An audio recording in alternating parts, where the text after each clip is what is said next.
She walked in with her head high. A young black woman, only 28, dressed not in glittering diamonds or designer gowns, but in a simple blazer and clean jeans. And that was her first mistake, at least in their eyes. The boutique fell silent the second she entered.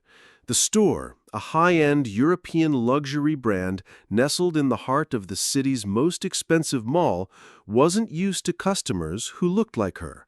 Not in those clothes, not with that skin tone. The saleswoman at the front desk glanced up, rolled her eyes, and whispered something under her breath. A giggle followed. Then another employee leaned in, smirking, whispering louder this time. "Wrong store. Try across the street." But she didn't flinch. She walked in with quiet confidence, scanning the racks of handbags, jewelry, and couture dresses as if she had every right to be there. Because she did. Still, the employees pounced. "Can I help you?" The voice was drenched in sarcasm, with a fake smile stretched too thin across her face. "Our items here start at 5 figures, just letting you know." The other staff snickered. One pretended to dust a shelf while staring at her from head to toe, judging her shoes, her bag, her hair. Another muttered just loud enough, "She's just here to take pictures. Can't afford a button in this place." Laughter, cruel, dismissive. Her hand brushed against a handbag, an elegant piece displayed on a pedestal under soft lighting. The saleswoman rushed over, snatching it from her grasp. "Careful! That's worth more than your car!" she sneered. The words hit like a slap. The customers nearby glanced at her, some awkward, some amused, no one stepping in. But she held her ground. Her voice was calm but firm. "I'd like to see this in another color." The saleswoman's fake smile cracked. "I don't think so. We don't take items off display for—" She paused, eyes scanning her again. "Casual browsers?" The laughter grew louder. One employee even pulled out her phone, pretending to take notes, whispering to a colleague, "Wait till I tell this story tonight. Some people just don't know their place." The humiliation was deliberate. They didn't just want her out of the store. They wanted her broken, small, ashamed. And for a flicker of a moment, she felt the weight of it. The eyes, the judgment, the suffocating humiliation. But then, something shifted. Her gaze hardened. Her lips pressed into a calm, knowing smile. She straightened her posture, looked directly into the saleswoman's eyes, and said in a voice low but sharp enough to cut through the noise, "Thank you for your service." Then she turned, walked out of the store, and vanished into the crowd. The laughter behind her echoed, "Unbelievable! They'll let anyone walk in here. Bet she works in housekeeping, or worse, food court." What they didn't know, what none of them could imagine, was that this humiliation was about to cost them everything. Because the woman they mocked wasn't some powerless dreamer wandering into a world she couldn't afford. She was a silent powerhouse, an investor, a strategist, a woman who had been underestimated her entire life and who had built an empire while everyone laughed. And in that moment, walking away from their sneers, she wasn't broken. She was planning. They thought they had humiliated her, but she had just decided on something far bigger. Not to buy a handbag, not to buy a dress, not to buy their approval. She was going to buy the entire mall. And when she returned, the laugh would be hers. She walked out of that boutique with her head still high. But the moment the automatic glass doors shut behind her, the weight crushed down. Her chest tightened, her throat burned, and before she knew it, Tears spilled. She rushed to her car, fumbling with the keys, praying no one would see, praying no one would recognize the pain behind her sunglasses, because humiliation cuts deep. It doesn't matter how strong you are. It doesn't matter how rich you are. It doesn't matter what you've built. When the world looks at you like you don't belong, it stings. Inside the car, she slammed the door shut. Her hands gripped the steering wheel so hard her knuckles turned white. And for the first time in years, she cried. Not because she was weak, but because she was tired. Tired of being followed in stores. Tired of people assuming she couldn't afford what she could buy 10 times over. Tired of the whispers, the laughs, the sneers. Her phone buzzed. It was her assistant. "Ma'am, are you okay? You left the meeting early." She wiped her eyes, steadied her voice. "I'm fine," she whispered. But she wasn't. She drove home in silence, city lights blurring through her tears. Memories flashed like ghosts. Being a little girl, clutching her mother's hand in a supermarket when the cashier accused them of stealing. Being a teenager, applying for her first job, only to be told, "We don't think you'd fit our image." Being a college student, ignored in luxury stores, dismissed in boardrooms, mocked in whispers. But then, another memory cut through. Her father's voice. "Never let them tell you you're worth, baby girl. You don't prove them wrong by arguing. You prove them wrong by building something so big they can never ignore you again." That was the fire. That was the spark. She sat up straighter in the driver's seat. Her tears slowed, her breathing steadied, and a different kind of storm rose inside her.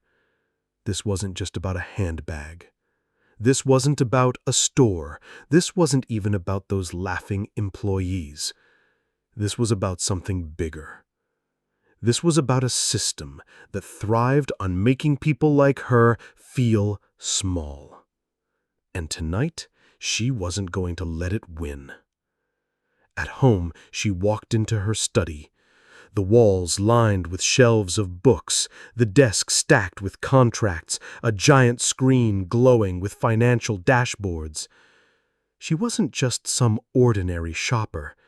She was a real estate investor, a quiet empire builder, someone whose fingerprints were on skyscrapers, malls, and office towers across the city. Most people didn't know her name, and she preferred it that way. Silent power was the sharpest kind. She sat down, opened her laptop, and began to dig. And then she saw it, the numbers that made her lips curl into a smile. The mall, the very mall that housed that boutique. It was struggling. Profits had dropped. Several tenants were behind on rent. The management company was desperate for an investor. Her fingers tapped on the desk. Her mind raced. She could buy it. Not just the store, not just the boutique, the entire mall. A place where those same employees who laughed in her face would soon be begging for their jobs. Her assistant's voice crackled on speakerphone. "Ma'am, what are you thinking?"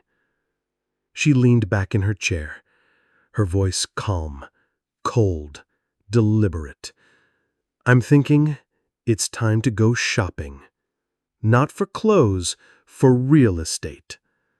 And that was the moment the humiliation flipped. That was the moment the tears dried. That was the moment resolution crystallized. They thought they had crushed her, but in reality, they had just awakened something unstoppable. Tomorrow, the world would see her differently. Not as a woman they could laugh at, not as a customer they could dismiss, but as a force too powerful to ignore. Because tonight, She wasn't just planning revenge, she was writing history. And the boutique? They had no idea the storm that was coming. The next morning, the city woke up like any other day. But she woke up with fire in her chest. The humiliation was gone. Now, only focus remained. She brewed her coffee, sat at her desk, and began her quiet war. Her laptop glowed with endless spreadsheets, the mall's financial statements, tenant occupancy rates, debt portfolios. Most people would be overwhelmed, but not her. This was her battlefield. Numbers were her weapons, and silence was her armor. By noon, she had assembled her team, lawyers, bankers, accountants. They sat in her office, eyes wide as she laid it out. "I want the mall," she said simply. No hesitation, no second thoughts. One of the bankers chuckled nervously. "Ma'am, acquiring an entire shopping center isn't like buying a house. The financing—" Her glare cut him off. "Do I look like someone who asks if I can afford it?" Silence, then nods. The lawyers flipped open their folders, the accountants pulled out projections, and the room buzzed with energy. Because they knew one thing. When she set her eyes on something, it was already hers. Outside, the world carried on. Shoppers flooded food courts, children tugged their parents toward toy stores, and those same boutique employees laughed behind the counter, mocking yesterday's broke woman. They had no idea the ground beneath their feet was shifting. Within days, negotiations began. The mall's management was desperate. They had loans piling up, vacancies eating into profits, investors breathing down their necks. So when her lawyers walked in with a cash-backed offer, the kind of offer no one else could match, the board froze. They asked for time. They asked for adjustments. They asked for higher bids.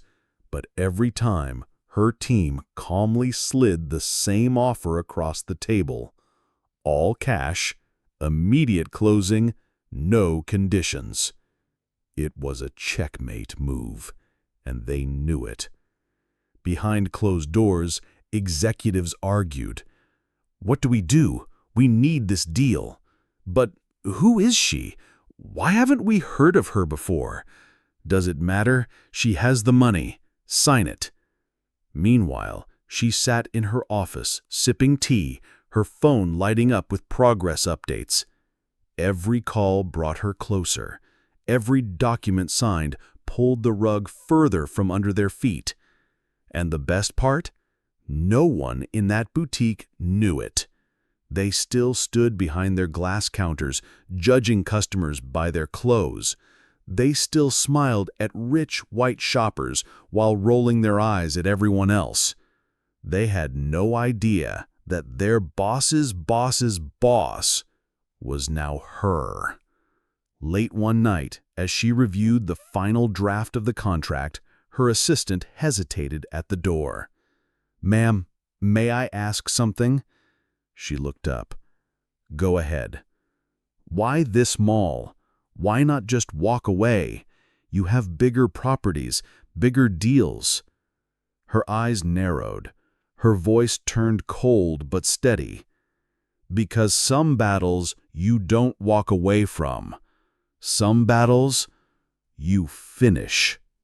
The assistant nodded slowly, chills running down her spine, because she realized this wasn't just business. This was personal. 2 weeks later, it was done. Signed, sealed, closed. The mall was hers. Every corridor, every escalator, every store, including the boutique that laughed in her face. But she didn't celebrate. Not yet. She didn't post it online, didn't tell her friends, didn't even pop a bottle of champagne.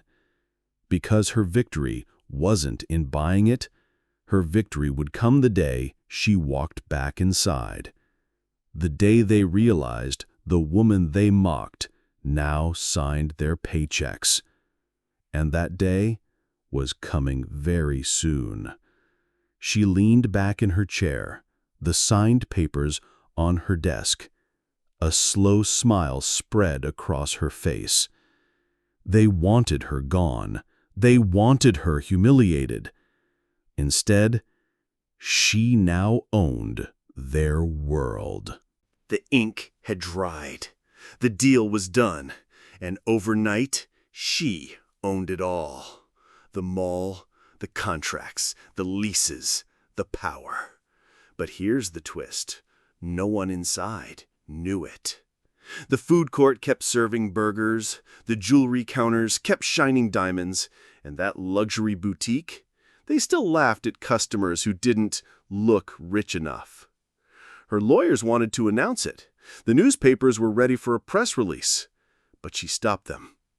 "No," she said calmly, "not yet. Let them live in their little world a while longer." It was the silence before the storm. At home, she walked through her penthouse like a general after battle. No cheers, no applause, just quiet satisfaction. She stared out at the skyline, glass of wine in her hand, and whispered to herself, "They don't even know. They already lost." Days passed. Papers signed, transfers confirmed.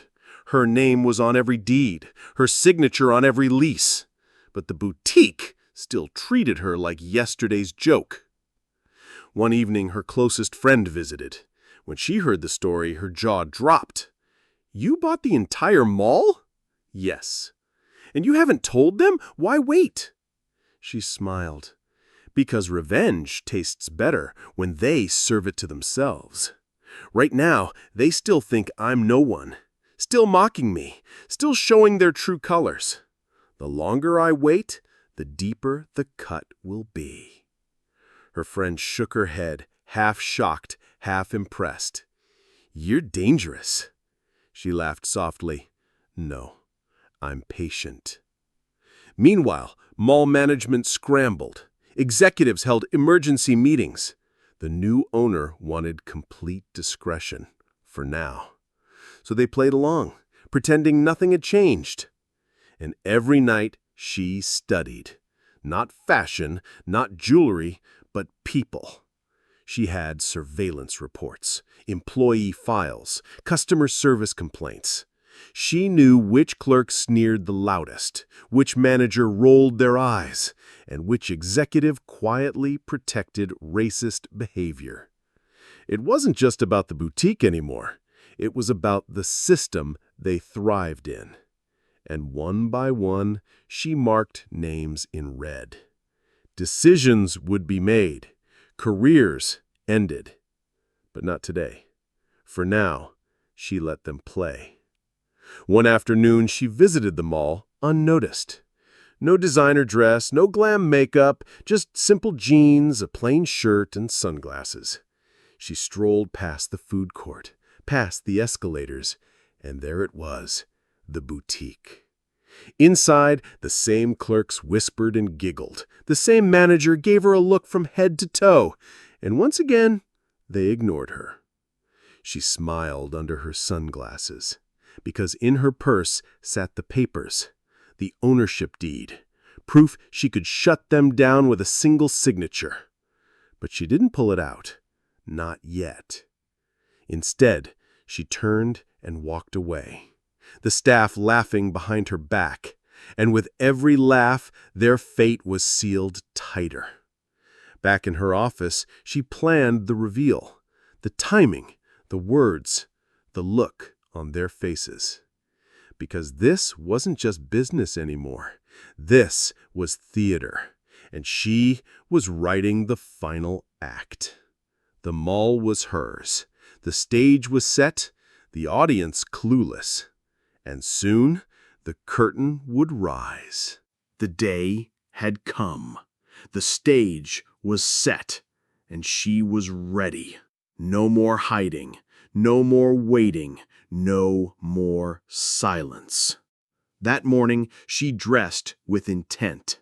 Not in designer brands, not in glittering jewels, but in sharp elegance. A black tailored suit, heels that clicked with power, and a diamond watch that caught every eye. When she walked into the mall, people noticed. Heads turned, whispers spread. Who is she? She looks important. She didn't rush. Every step was calculated, every glance controlled. And then she stopped, right in front of that boutique. The same boutique that once laughed in her face, the same boutique that thought she didn't belong. Inside, the clerks froze. They recognized her instantly. The woman they had dismissed, the nobody they had mocked. One of them forced a fake smile. Can we help you?" Her lips curved into the slightest grin. "Yes," she said. "You can call your manager." Nervous glances, shuffling feet, and then out came the manager, adjusting his tie, plastering on arrogance. "Oh, it's you again. Back to browse? I hope you brought a wallet this time." The clerks snickered, but their laughter died instantly when she pulled a folder from her bag. She opened it slowly, pulled out a crisp document, and placed it on the glass counter. "Actually," she said, her voice sharp as steel, "I came to check on my store." The manager frowned. "Excuse me?" She tapped the document. "Read it." He leaned over, eyes scanned the paper, and the color drained from his face. His lips trembled, his hands shook, because staring back at him was her name. Owner. The clerks gasped. One whispered, "Wait, what?" Another stammered, She owns, she owns." The manager stuttered. This can't be." But she cut him off. "Oh, it's very real. This entire mall belongs to me now. Every store, every lease, every paycheck, including yours." Silence. No giggles now, no arrogance, only fear. She leaned in closer, her voice low but lethal. "You laughed at me. You mocked me. You treated me like I was less than human. Remember?" The manager swallowed hard, sweat gathering at his temples. I didn't mean." But she raised a hand. "Save it, because I didn't come for apologies. I came for consequences." Behind her, a group of suited lawyers stepped into the store. They handed papers to each staff member. Termination notices, effective immediately. Gasps filled the boutique. The clerks cried out, "This isn't fair! You can't do this!" But she only smiled. "Oh, I can, and I just did." Security arrived moments later, escorting them out one by one. Their laughter replaced by desperate pleas, their arrogance replaced by panic. The shoppers outside gathered, watching the scene unfold. Whispers spread like wildfire. "That's the new owner. She just fired them all. Did you see their faces?" And through it all, she stood tall, calm, unshaken, powerful. The manager was the last to go. He turned at the door, red-faced, humiliated. "You'll regret this," he spat. She didn't even flinch. Instead, she looked him dead in the eye. "I already regret wasting time in your store. Goodbye." The doors closed behind him, and for the first time, silence filled the boutique. It was hers now, completely. But this wasn't just about revenge. This was about change. She wasn't going to let another customer feel the humiliation she once felt. She turned to her team. Redesign it, new staff, new culture, no discrimination, not under my roof. And just like that, a store that once symbolized arrogance was reborn into a symbol of power. Her power. And as she walked out, heels clicking against marble floors, the entire mall buzzed with one truth. The woman they had mocked now owned everything. The mall was hers. Every corner, every lease, every light that flickered under the ceiling. But ownership wasn't enough. She had lived humiliation, and she knew millions of others faced the same sting every single day. So she made a decision. This mall would be different. Not just another palace of luxury, not just another monument to greed, but a place where everyone, no matter their skin, their wallet, their accent, would be treated with respect. The changes began immediately. New hiring policies, diversity training, zero tolerance for discrimination. The boutique that once mocked her, reborn under her rules. No arrogant clerks, no shallow judgments, only kindness, respect, and service. Word spread like wildfire. The media pounced. Humiliated black woman buys mall. From mockery to mastery. The day a boutique's arrogance died. Her story went global. Social feeds lit up. Videos replayed the moment she handed those termination letters. Millions watched in awe.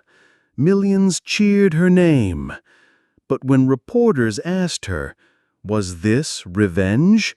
she smiled softly. "No," she said, "this is a lesson for them and for all of us." And then she delivered the line that would echo around the world. "They tried to deny me service, so I denied them everything." The clip went viral. Hashtags exploded. Hashtag justice served. Hashtag powerful revenge. Hashtag why always black. Young women watched and felt empowered. Young men saw and understood dignity. Communities finally had a story where they won. The mall thrived under her vision. Sales climbed. Customers poured in. People traveled from miles away just to stand in the place where arrogance had been defeated. The clerks who mocked her? Forgotten. The manager who sneered? Gone. But she became a symbol.